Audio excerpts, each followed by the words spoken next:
ஆமென். இன்றைக்கு என்ன நாள்? உயிர்த்தெழுந்த நாளை நாங்கள் மீண்டும் நினைவு கூர்ந்து நாம் அதை கொண்டாடி மகிழ்ந்து வருகிறோம். அல்லேலூயா. அதனால போன வெள்ளிக்கிழமை எல்லாரும் அநேகர் கருப்போடு வந்தீங்க. சரியான சோகமா இருந்தது நினைக்கிறேன். இன்றைக்கு சிவப்பு, பச்சை, வெள்ளை, கர்த்தருக்கு ஸ்தோத்திரம். அல்லேலூயா. எப்படியாவது ஆண்டவருடைய நாமத்தை என்ன செய்கிறோம்? மகிமைப்படுத்தி கொண்டு வருகிறோம். அல்லேலூயா. நாம் ஒரு காரியத்தை இன்றைக்கு உயிர்த்தெழுந்த ஞாயிறுல நாம் போன கிழமையே ஒரு செய்தியை ஆயத்தப்படுத்தி இயேசு கிறிஸ்துவை உயிர்த்தெழுந்த ஞாயிறுல ஒவ்வொரு வருஷமும் நமக்கு வருது இல்லையா? அதனால எப்படி ஆண்டவரை கொடுப்போம்னு சொல்லி அன்பை குறிச்சு பேசுவோம் ப்ரிப்பேர் பண்ணி வச்சுட்டு நல்லா எல்லாம் ரெடி பண்ணி வச்சுட்டு வெள்ளிக்கிழமை அங்க போனா முழுக்க அன்பு தான். இப்ப வெள்ளிக்கிழமை நைட் வந்து திருப்பி நாம் ஆண்டவரோட போராட வேண்டிக்கு இருந்துச்சு.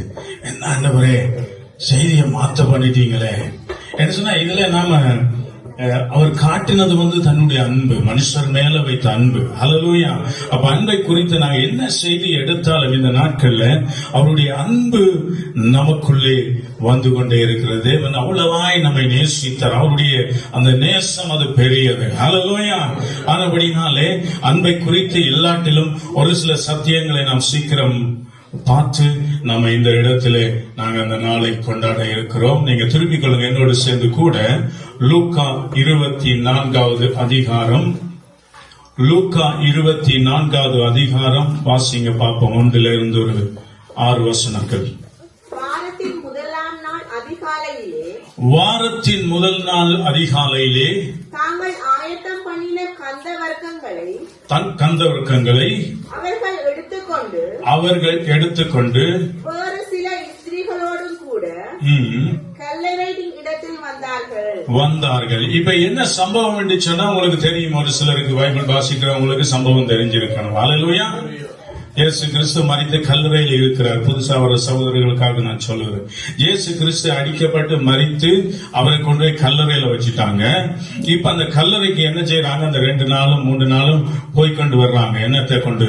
அந்த கந்த வர்க்கங்களை கொண்டு. நம்ம பாசையில சொன்னா என்ன சொல்றது? சாம்பிராணி இருக்குதானே, சுகந்த வாசனைகளை கொண்டு போய் அங்க வைக்கணும். வச்சு அதை கொஞ்சம் அந்த கல்லறையை அலங்கரிச்சு அப்படியே என்னன்னு சொன்னா மரித்திருக்கு, அங்கே அடக்கம் பண்ணப்பட்டிருக்கிற இயேசு கிறிஸ்து. அதனாலே அந்த சகோதரிகள் எல்லாம் சேர்ந்து என்ன செய்தாங்கன்னு சொன்னா இவைகளை கொண்டு போனார்கள். அடுத்த வசனம். இப்ப அந்த கல்லை பெரிய ஒரு கல்லால அந்த கல்லறையை அடைத்து வைப்பாங்க. ஏன்னு சொன்னா இயேசு கிறிஸ்து ஏற்கனவே இருக்கும் போதே சொல்லிட்டா நான் எழும்பி வருவேன், 3 நாள்ல நான் எழும்ப போறேன் சொல்லி இப்ப ஒரு பெரிய போராட்டம் அங்கே இருக்கிற அந்த ஆசாரியர்களுக்கும் ராஜாவுக்கும் அதிகாரிகளுக்கும் ஒரு பெரிய போராட்டம். இவர் எழும்பி வந்துடுவாரோ, சொன்ன மாதிரி செய்திடுவாரோன்னு சொல்லி வைங்கய்யா பெரிய கல்லை இருக்கிறதுலயே என்ன கல்லை வையுங்க, பெரிய கல்லை வரைங்க, வரவே கூடாதுன்னு சொல்லி பெரிய கல்லை வச்சாங்க. இப்ப இப்ப அந்த கல்லு பெருசா இருந்ததுனால அது புரட்டி தள்ளப்பட்டிருக்கிறதை கண்டு அந்த கல்லறைக்குள்ளே அவர்கள் பிரவேசித்து கர்த்தராகிய இயேசுவின் சரீரத்தை அவர்கள் அங்கே காணாமல், அவருடைய அந்த பாடியை, அந்த டெட் பாடியை அங்கே காணாமல் அதை குறித்து மிகுந்த கலக்கம் அடைந்திருக்கிறது. இப்ப இதை பார்க்க போனவர்களுக்கு மிகுந்த ஒரு கலக்கம், ஒரு வேதனை, துக்கம். ஏன்னு சொன்னா இவர்கள் கந்த வர்க்கத்தோடு இயேசு கிறிஸ்துடைய அந்த சரீரத்துக்கு பூசி அவரை பார்த்து அவரை வந்தனம் செய்யும்படியாக போன இடத்துல அங்க காண இல்லை. அப்ப இவர்களுக்கு ஒரு துக்கம். அந்த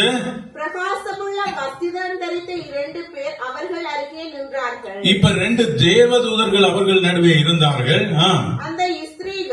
அந்த ஸ்திரீகள் பயப்பட்டு தலை கவிழ்ந்து தரை நோக்கி அவர்கள் பார்த்து கொண்டு நிக்கையிலே அந்த தேவதூதர்கள் 2 பேரும் அவர்களை நோக்கி, உயிரோடு இருக்கிறவரை நீங்கள் மரித்தோரிடத்தில் உயிரோடு இருக்கிற இயேசுவை நீங்க கல்லறையில வந்து சுடலையில வந்து பார்க்கிறது என்ன? ஹல்லேலூயா. உயிரோடு இருக்கிறவர் எங்கே இருப்பார்? அவர் கல்லறையை விட்டு வெளியே வந்துட்டார். ஹல்லேலூயா. அப்ப இந்த சத்தியம் அவர்களுக்கு தெரியும். உங்களுக்கு தெரிந்தது போல அவர்களுக்கும் இந்த சத்தியம் தெரியும். இயேசு உயிர்த்தெழுவார் என்று வேற சொல்லி இருக்கிறார். அப்ப இவர்கள் கல்லறைக்கு போறார்கள், அங்கே இல்லை. இப்ப தேவதூதன் சொல்றார், உயிரோடு இருக்கிறவரை நீங்கள் மரித்தோரிடத்தில் கல்லறையினிடத்தில் தேடுகிறது என்ன? அடுத்த வசனம், அவர் இங்கே இல்லை, அவர் இங்கே இல்லை, அவர் உயிர்த்தெழுந்தார். அவர் உயிர்த்தெழுந்தார். அதான் இங்க ஆங்கிலத்தில் போட்டிருக்காங்க. அவர் இங்கே இல்லை, அவர் உயிர்த்தெழுந்தார். ஹல்லேலூயா. இங்க நீங்க பாத்தீங்கன்னு சொன்னா ஒரு தேவதூதன் அங்கே ஒரு ஸ்டேட்மெண்டை கொடுக்கிறதாய் நாம் பார்க்கக்கூடியதா இருக்கிறது. ஏனென்று சொன்னால் இவர்களுக்கு இயேசு கிறிஸ்து ஏற்கனவே சத்தியத்தை சொல்லி எல்லாத்தையும் அவர்களுக்கு சொல்லியும் அவர்களுக்கு அது விளங்காததினாலே, அவர்களுக்கு அதை புரிந்து கொள்ள முடியாததினாலே அங்கே தேவதூதன் அவர்களுக்கு ஒரு ஸ்டேட்மெண்டை கொடுக்கிறார். 7வது வசனம் எப்படி சொல்லுகிறது என்று சொன்னால், மனுஷகுமாரன் பாவிகளான மனுஷர் கையில் ஒப்பு கொடுக்கப்படவும். இங்க பாருங்க, மனுஷகுமாரன் அதாவது மரித்த இயேசு பாவிகளுடைய கையிலே ஒப்பு கொடுக்கப்படவும், சிலுவையில் அறையப்படவும், அந்த இயேசு சிலுவையிலே அறையப்படவும், அவர் 3ஆம் நாளில் எழுந்திருக்கவும் வேண்டும் என்பதாக அவர் கலிலேயாவில் இருந்த காலத்தில் உங்களுக்கு சொன்னதை நினைவு கூறுங்கள் என்று சொல்லி தேவதூதன் அவர்களுக்கு ஒரு ஞாபகத்தை படுத்துகிறார். ஹல்லேலூயா. இப்ப ஞாபகப்படுத்தின தேவதூதன் என்ன சொல்றான்னு சொன்னா, கலிலேயாவில் உங்களோட இயேசு இருக்கும் பொழுது, உங்களோடு கலிலேயாவில் இருந்து அவர் சாப்பிடும் பொழுது, உங்களுக்கு கலிலேயாவில் இருந்து அவர் அப்பம் பிக்கும் பொழுது, திராட்சை ரசங்களை பகிர்ந்து கொடுக்கும் பொழுது, எத்தனையோ தடவை தன்னுடைய மரணத்தை குறித்து, தன்னுடைய உயிர்த்தெழுதலை குறித்து, தாம் 3 நாள் மரித்து அடக்கம் பண்ணப்பட்டு இருக்க வேண்டும், 3ஆம் நாளில் நான் எழும்ப வேண்டும், உங்களுக்காக அதை நான் செய்ய வேண்டும், மனிதர்களுடைய மீட்புக்காக நான் அதை செய்ய வேண்டும் என்று சொல்லி ஏற்கனவே அவர்களுக்கு போதித்ததை இந்த தேவ தூதன் அந்த சீசர்களுக்கு அங்கே சொல்லுவதை நாம் பார்க்கக்கூடியதாக இருக்கிறது. ஹல்லேலூயா. இதைத்தான் மத்தேயு 16 நீங்க பாத்தீங்கன்னு சொன்னா, கலிலேயாவிலே அங்கே கெதரோன் கடலறையிலே இயேசு கிறிஸ்து நிற்கும் பொழுது மத்தேயு 16ஆம் அதிகாரம் 21ஆம் வசனம் இப்படியா சொல்லுகிறது, அது முதல் இயேசு தாம் எருசலேமுக்கு போய் மூப்பராலும் பிரதான ஆசாரியராலும் வேத பாரகராலும் பல பாடுகள் பட்டு கொலையுண்டு 3ஆம் நாளில் எழுந்திருக்க வேண்டும் என்பதை தம்முடைய சீசர்களுக்கு சொல்லத் தொடங்கினார். ஹல்லேலூயா. இப்ப கலிலேயாவிலே இயேசு இந்த காரியத்தை அப்படியே எல்லாம் நடக்க முன்பதாக, இதெல்லாம் நடக்க முன்பதாக அவர் தனக்கு என்ன நடக்க போவது என்பதை அவர் இயேசு சொல்லி இருந்தார். ஹல்லேலூயா. அதனால அவர் ஆண்டவர் என்ன நடக்க போகுது, ஏன் நான் வந்தேன், என்ன செய்ய போறேன் என்பதை இயேசு தெளிவாக அவர்களுக்கு சொல்லி இருந்தார். ஹல்லேலூயா. அது மாத்திரமல்ல சகோதரனே சகோதரியே, நீங்க பாத்தீங்கன்னு சொன்னா எருசலேமிலே அங்கே தேவாலயத்தில் இயேசு கிறிஸ்து போகிறார். யோவான் 2ஆம் அதிகாரத்தில் நீங்க பாருங்க, எருசலேம் தேவாலயத்தில் இயேசு கிறிஸ்து போய், அந்த தேவாலயம் சாலமோனாலே கட்டப்பட்டிருந்ததினாலே அந்த தேவாலயத்துக்குள்ள போய் அங்கேயும் இயேசு கிறிஸ்து என்ன சொல்றார், தன்னுடைய மரணத்தை தேவாலயத்துக்கு உள்ளே இருந்து சொல்லுகிறார். 18வது வசனம் வாசிங்க. 2:18. அப்பொழுது யூதர்கள் அவரை நோக்கி,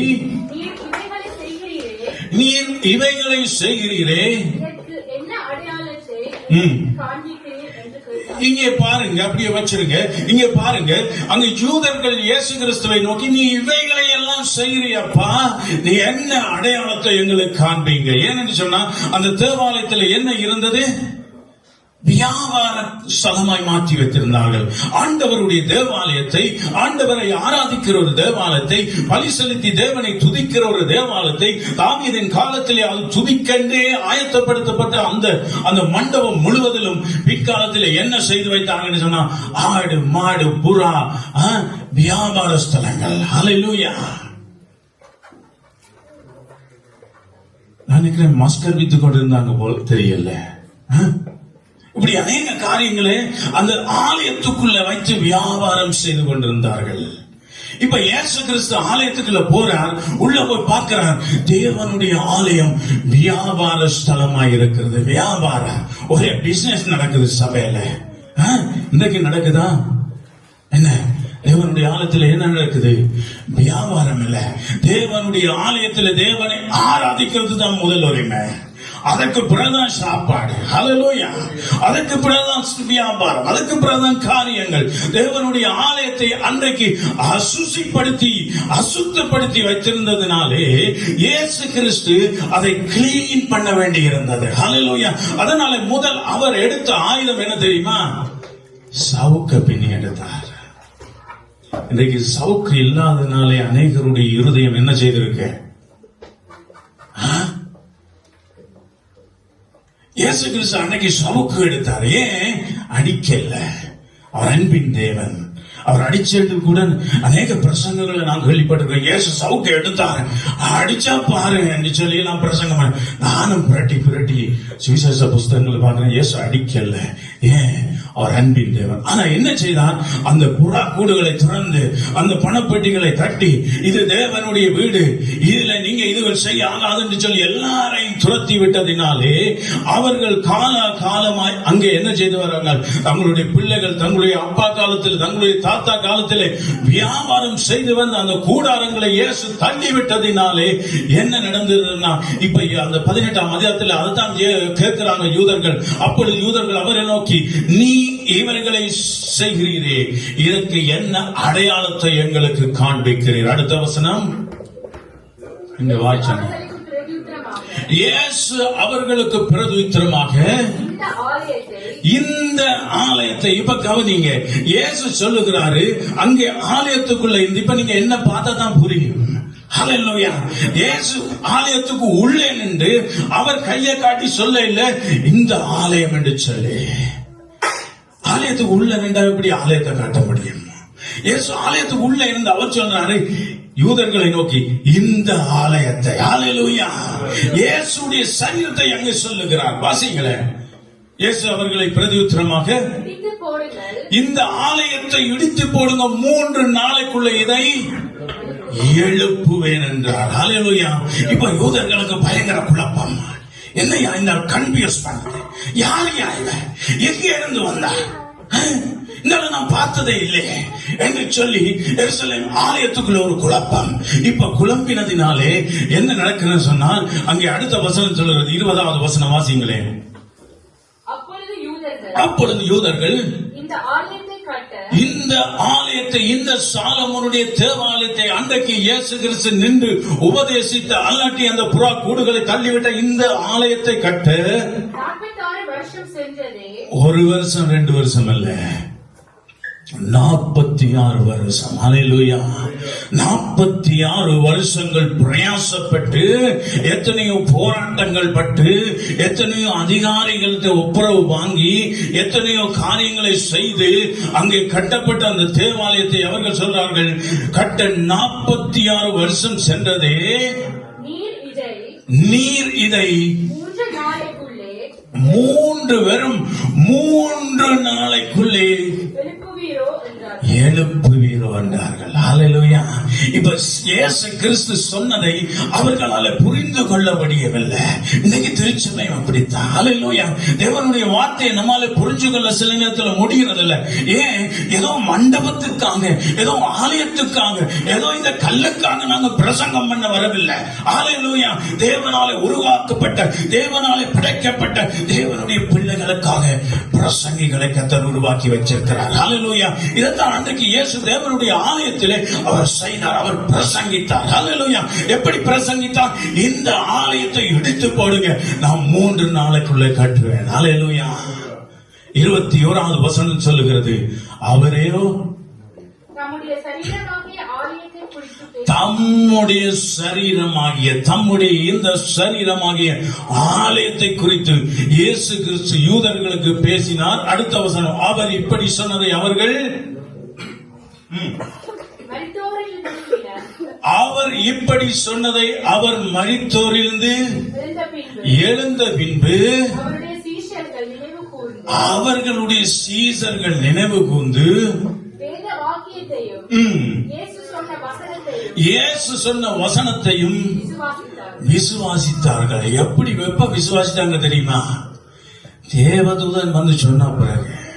தேவதூதன் சொல்லுகிறான், நீங்க மரித்தோர் இடத்துல வந்து உயிரோடு இருக்கிறத ஏன் பார்க்க வந்தீங்க? அவர் எழுந்துட்டார். ஹல்லேலூயா. அவர் எழுந்து போயிட்டார். உங்களுக்கு சொன்ன இடத்துக்கு கலிலேயாவுக்கு அவர் போயிட்டார். ஆனா நீங்க இங்க வந்திருக்கிறீங்க, இங்க பார்க்க வந்திருக்கேன்னு சொன்னது தேவதூதன் சொன்னதை அவர்கள் அங்கே தேவதூதன் சொன்னதற்கு அப்புறம் அவர்கள் நம்பினார்கள். அதுதான் யோவான் 2 அங்கே கோடிட்டு காட்டப்பட்டிருக்க 22 இப்ப வாச்சவதம். அவர் அப்படி சொன்னதை அவர் மரித்தொழிந்து எழுந்த பின்பு அவருடைய சீசர்கள் நினைவு கூர்ந்து, ஹல்லேலூயா ஹல்லேலூயா. எப்ப நினைவு கூர்ந்தாங்க? தேவதூதன் சொன்ன பிறகு. ஹல்லேலூயா. இன்னைக்கு அநேகருக்கு தேவதூதன் வர வேண்டி கிடக்கு. தேவனுடைய பிள்ளைகளுக்கு யார் வர வேண்டி கிடக்கு? தேவதூதன் வந்தாத்தான் அது ஒரு பெரிய ஆச்சரியம். முன்பு ஒரு காலத்தில் அப்படித்தான் அநேகருக்கு தெரியும், பழைய கிறிஸ்தவர்களுக்கு தெரியும். முந்தி சில டிவியில போகும் பிரசங்கங்கள், தேவதூதன் இதா போகிறான், தேவதூதன் அந்த போகிறான், தேவதூதன் இந்த போகிறான். அப்படி ஒரு ஆள் வந்தார் இந்தியாவில இருந்து. நமக்கும் ஆசை இல்லையா தேவதூதனை பார்க்க? ஹல்லேலூயா. அவன் போனோம், என்ன ஆசை தானே. உங்களுக்கு ஆசை இல்லையா? ஏன்னா உங்களுக்கு ஆசை இல்லையா தேவதூதனை பார்க்க? எவ்வளவு நாளா ஆசைப்பட்டு இருக்கிறேன். பார்க்கிற நேரம் பிசாசில முகம்தான் தெரியுது. எப்பவாவது தேவதூதனை பார்க்கணும் என்று எத்தனை பேர் ஆசைப்பட்டீங்க? பரவாயில்ல, நான் போனேன். இப்ப அவர் மேடையில் இருந்து அவர் சொல்றார், இதோ 11 அடி உயரத்துல தேவதூதன் நடந்து வர்றாரு. நானும் பார்க்கிறேன், எங்கப்பா வர்றாரு. இன்னைக்கு பாத்தீங்கன்னா அவருடைய காரியம் ஒன்றுமே இல்லை. ஏன்? தேவதூதன் ஜஸ்ட் ஒரு மெசேஜ், ஒரு செய்தியை தான் அவரால் கொடுக்க முடியும், ரட்சிப்பை கொடுக்க முடியாது. ஹல்லேலூயா. அதனால தேவனுடைய சபையும் தேவனுடைய ஊழியக்காரர்கள் தேவதூதனை பற்றி பிரசங்கிக்கிறதுக்கு அல்ல, நம்மை அழைத்திருக்கிறது இயேசுவை பற்றி பிரசங்கிக்க. ஹல்லேலூயா. ஏனென்று சொன்னால் இயேசுதான் உங்களுக்காகவும் எனக்காகவும் மரித்தவர். தேவதூதர்கள் யார் என்று சொன்னால் எபிரேயர்ல நீங்க பாத்தீங்கன்னு சொன்னா உங்களுக்கு ஊழியம் செய்கிற பணிவிடை ஆவிகள். ஹல்லேலூயா. உங்களுக்கு கீழதான் யார் தூதர்கள். நான் ஒரு காலத்துல தூதனை பார்க்க போறேன், உண்மைதான். ஆனா பிறகு சத்தியத்தை அறிஞ்சு கொண்டேன், அவன் நமக்கு கீழே. ஹல்லேலூயா. ஆனபடினாலே தேவ தூதன் சொன்ன உடனே அவர்களுக்கு ஞாபகம் வந்தது. ஹல்லேலூயா. அப்ப தெய்வம் மனிதனாக பிறக்க வேண்டும். ஹல்லேலூயா. தெய்வம் எப்படி பிறக்க வேண்டும்? மனிதனாக பிறக்க வேண்டும். ஏனென்று சொன்னால் மனுக்குலத்தின் பாவங்களை சுமந்து தீர்க்க வேண்டும் என்பது இயேசு கிறிஸ்து பிறப்பதற்கு முன்பதாகவே சொல்லப்பட்ட காரியமாயிருக்கிறது. ஹல்லேலூயா. இயேசு கிறிஸ்து பிறப்பதற்கு முன்பதாகவே அவர் சொல்லியும் இருக்கிறார். அதாவது தீர்க்கதரிசிகள் மூலமாக சொல்லப்பட்டும் இருக்கிறது. ஹல்லேலூயா. கிறிஸ்து பூமியிலே அங்கு இருக்கும் பொழுது அவர் கூட சொல்லி இருக்கிறார். ஹல்லேலூயா. இத விசித்திரம் என்ன என்று சொன்னால், நீங்க பாத்தீங்க என்று சொன்னால் அங்கு தீர்க்கதரிசி மூலமாக கிட்டத்தட்ட ஏசாயா புத்தகத்திலே அநேக காரியங்கள் இயேசு கிறிஸ்துவின் பிறப்பு, அவருடைய மரிப்பு, அவருடைய உயிர்ப்பு, அவருடைய மீட்பு, அவருடைய மரணம், மற்றது தேவ ஜனங்களுக்கு இருக்கிற அந்த நியாய தீர்ப்பை குறித்து கூட அங்கே ஏசாயா தீர்க்கதரிசியில நாங்க பார்க்கிறோம். முழு இயேசு கிறிஸ்துவின் ஒரு முழு வரலாற்றை கூட அங்கே நாங்க தியானிக்க கூடியதா இருக்கிறது. ஹல்லேலூயா. நீங்க பாத்தீங்கன்னு சொன்னா இந்த ஏசாயா எப்ப அவர் தீர்க்கதரிசனம் சொன்னார் என்று பாத்தீங்கன்னா கிறிஸ்துவுக்கு முன்பு கிட்டத்தட்ட 698 இல்லைன்னு சொன்னால் 700 ஆண்டுகள் என்று சொல்லப்படுகிறது வரலாறு. ஹல்லேலூயா. இயேசு பிறப்பதற்கு 700 ஆண்டுகளுக்கு முன்பதாகவே இயேசு என்ற ஒருவர் பிறப்பார், தேவகுமாரன் பிறப்பார், அவர் உங்கள் பாவங்களை சுமந்து தீர்க்க வேண்டும் என்று சொல்லி ஏசாயா தீர்க்கதரிசி 700 ஆண்டுகளுக்கு முன்பதாக சொன்ன தீர்க்க தரிசனம் என்ன தெரியுமா? ஏசாயா 9:6 சொல்றாரு. நீங்க அடிக்கடி நாங்க வாசிப்போமே, நமக்கு ஒரு பாலகன், கிறிஸ்துமஸ் டைம்ல நீங்க வாசித்திருப்பீங்க, நமக்கு ஒரு பாலகன் பிறந்தார், நமக்கு ஒரு குமாரன் கொடுக்கப்பட்டார், கர்த்தத்துவம் அவர் தோளின் மேல் இருக்கும், அவர் நாமம் அதிசயமானது. அவர் ஆலோசனை கர்த்தர். ஹல்லேலூயா. இப்படி அவரை குறித்து அவர் நித்திய பிதா, அவர் சமாதான பிரபு என்று சொல்லி அங்கே எப்ப சொல்லப்பட்டது என்று சொன்னான், 700 ஆண்டுகளுக்கு முன்பதாக சொல்லப்பட்டது. எப்ப சம்பவித்தது தெரியுமா? 733, அதாவது 700 ஆண்டுகளுக்கு பிற்பாக இயேசு பிறக்கிறார். ஹல்லேலூயா. இன்றைக்கு நாங்க இந்த நினைவு கூறுற நாள் எப்ப சம்பவித்தது தெரியுமா? 733 வருஷத்துக்கு பிற்பதாக. ஹல்லேலூயா, ஹல்லேலூயா. நீங்க திருப்பிக் கொள்ளுங்க, ஏசாயா புத்தகத்துக்கு நேராக திருப்பிக் கொள்ளுங்க. அவங்களோட சில காரியத்தை பகிர்ந்து கொண்டு அந்த ஏசாயா புத்தகத்தில் இருக்கிற தேவனை குறித்து, இயேசுவை குறித்து சொன்ன காரியத்தை நான் சொல்லி முடிக்க இருக்கிறேன். ஹல்லேலூயா. இயேசு கிறிஸ்துவின் பிறப்பை சொல்வதோடு அவர் நிறுத்தாமல் அவருடைய மரணத்தையும் அந்த மரணத்தினுடைய அந்த கொடூரத்தையும் அவர் சொன்னாரே. ஹல்லேலூயா, ஹல்லேலூயா. ஏன் கொடூரமான மரணத்தை இயேசு அனுபவித்தார்? ஏன் தெரியுமா? ஏன் என்று சொன்னால், மனுஷனுடைய பாவம் அவ்வளவு கொடூரமாயிற்று. மனுஷர்களுடைய பாவம் இந்த பூமியிலே ஒரு மகா கொடிதாய் வந்துவிட்டது. மனுஷனை மனுஷன் நேசிக்க முடியாது. மனுஷனை மனுஷன் என்ன செய்ய முடியல? அன்பு கூற முடியல. அவ்வளவு கொடூரமானதினாலே அங்கே இயேசு பூமிக்கு வர வேண்டி இருந்தது. அவர் பாடுபட வேண்டி இருந்தது. ஏசாயா 53 அதிகாரத்திலே நான் ஒரு சில வசனங்களை வாசித்து நான் காண்பிக்க இருக்கிறேன். அந்த 5வது வசனத்தை சத்தமாய் வாசிங்க. நீங்க பாத்தீங்கன்னு சொன்னா, இங்க இயேசு வந்தது ஏதோ யாருக்காக இல்ல. அங்கே வசனம் சொல்லப்பட்டிருக்கிறது, நம்முடைய, உங்களுடைய, என்னுடைய மீறுதல்கள் நிமித்தம் அவர் காயப்பட்டு, நம்முடைய, உங்களுடைய, என்னுடைய அக்கிரமங்களின் நிமித்தம் அவர் நொறுக்கப்பட்டார். உங்களுக்கு சமாதானத்தை உண்டு பண்ணும் ஆக்கினை அவர் மேல் வந்தது. அவருடைய இயேசு கிறிஸ்துடைய தழும்புகளினாலே நாங்க குணமானோம். ஹல்லேலூயா. ஏன்? அவ்வளவுக்கு மனுஷனுடைய பாவம் அங்கே பெருகி இருந்தது. மனுஷனுடைய பாவம் மற்றவனை பட்சிக்கிறதாக இருந்தது. ஹல்லேலூயா. அடுத்த வசனம் சொல்லுகிறது, அழகாய் வாசிங்க. 6வது வசனம். நாம் எல்லாரும் அப்படியே நிறுத்தி வச்சிருங்க. நாம் எல்லாரும் எப்படியா மனுஷர்களை குறித்து இயேசு பிறப்பதற்கு முன்பதாக தீர்க்கதரிசி சொன்ன காரியம் என்ன? நாம் எல்லாரும் ஆடுகளைப் போல, ஆடுகளைப் போல எப்படியா போதும். என்ன செய்யறாரு? மனுஷனை ஆண்டவர் படைத்த நோக்கம் என்ன?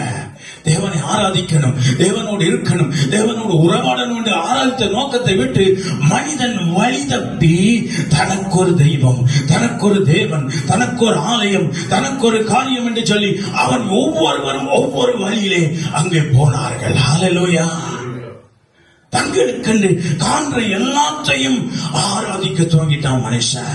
மரத்தை விட்டு வைக்கல, மலையை விட்டு வைக்கல, தண்ணீரை விட்டு வைக்கல.